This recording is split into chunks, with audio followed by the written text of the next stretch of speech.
You know that feeling when you're at your absolute breaking point? Just face down, your world has completely crashed, and you're just waiting for some kind of sign? Well, for author Samuel, that moment of crisis, it wasn't the end. Not even close. It was the beginning of an incredible revelation. So let's dive into how he found it.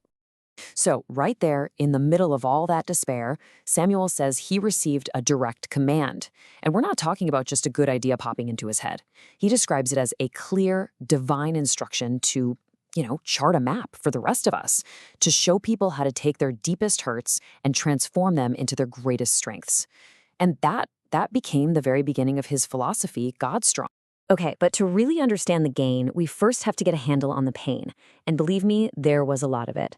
Samuel's story kicks off with this just impossible conflict, a lifetime of pure devotion crashing head-on into a reality of nonstop hardship.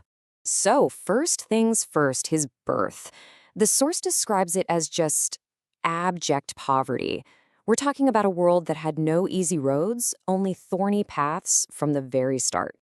And on top of that crushing poverty, there was this profound emotional void. You see, his parents divorced, and it left the very idea of love, well, without any real meaning for him. And then, just unimaginable tragedy. His infant brother, Uche, was so heartbroken after their mother left that he just stopped eating.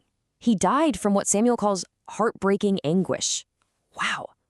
The loss was so traumatic, the family actually banned his name from ever being spoken again.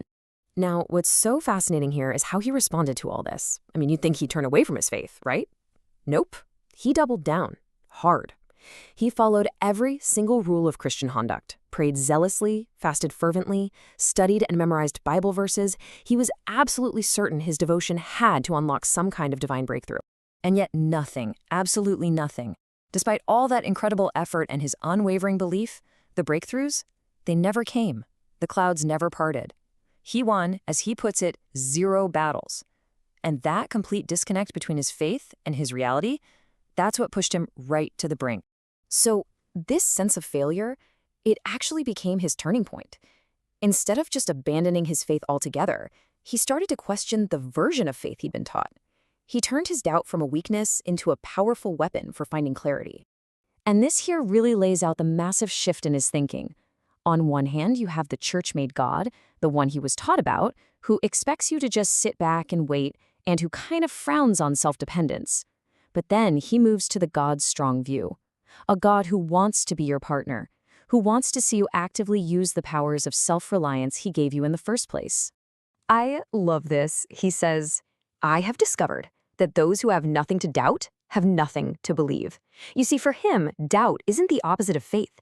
It's the start of a real, rational one. It's the engine that pushes you toward genuine answers and away from old doctrines that just aren't working in the real world. So all of this questioning, this doubt, it led him straight to the core philosophy of his book. This is GodStrong, a totally new path forward. And this brings us to a huge question, one that a lot of people of faith wrestle with, right? Is relying on yourself anti-faith.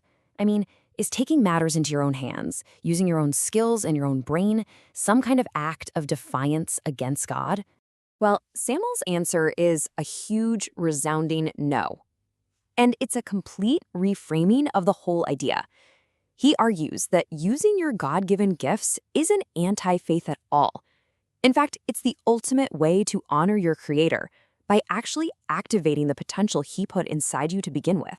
So here it is, the official definition of GodStrong. It's the active collaboration with God by deploying the powers of self-reliance as a realistic extension of God's power in the face of personal adversity.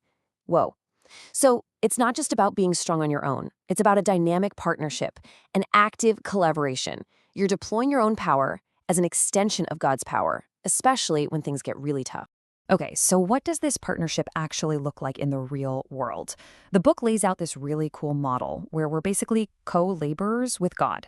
Each of us has a very specific and very vital role to play. This chart breaks it down perfectly. Think of it like a division of labor. God's role? To provide the divine energy, that anointing, that spark of potential. He offers mercy and unleashes our hidden abilities. And our role? To bring the human energy, the hard work, the grit. We have to deploy our skills, our smarts, and navigate through all the messy difficulties of life. It's a total synergy. So really, it all boils down to this simple but pretty profound equation. Faith plus work equals rational spirituality. See? It's not faith instead of work, and it's not work without faith. It's the two working together that creates what he calls a rational, effective spirituality. One that actually gets results. And this brings us right back to where we started, to the ultimate application of this entire philosophy. Actually engineering your greatest pains into your greatest gains. And let's be crystal clear, this is not some abstract theory cooked up in a library. This philosophy was forged in fire. We're talking about a childhood so impoverished that the author's diet sometimes included insects, worms, and even caterpillars. That is the kind of pain this gain was built on. The core idea here is that we were designed to use our God-given natural capabilities 100% of the time. Spirituality isn't supposed to be a substitute for you taking action. It's meant to be the energizing bedrock for your action. And this might be the book's most direct, most blunt statement of all. Success is dependent on the powers of self-reliance rather than on naive expectations of divine miracles based on ancient myths. Pretty powerful stuff. So we'll leave you with a central question that GodStrong really asks us all to consider. It proposes that all your adversity, all your pain, it isn't just something you have to endure. So what if? What if your greatest pains are actually the raw materials you need to build your greatest gains? What if they're exactly what's required to forge your most powerful and authentic self?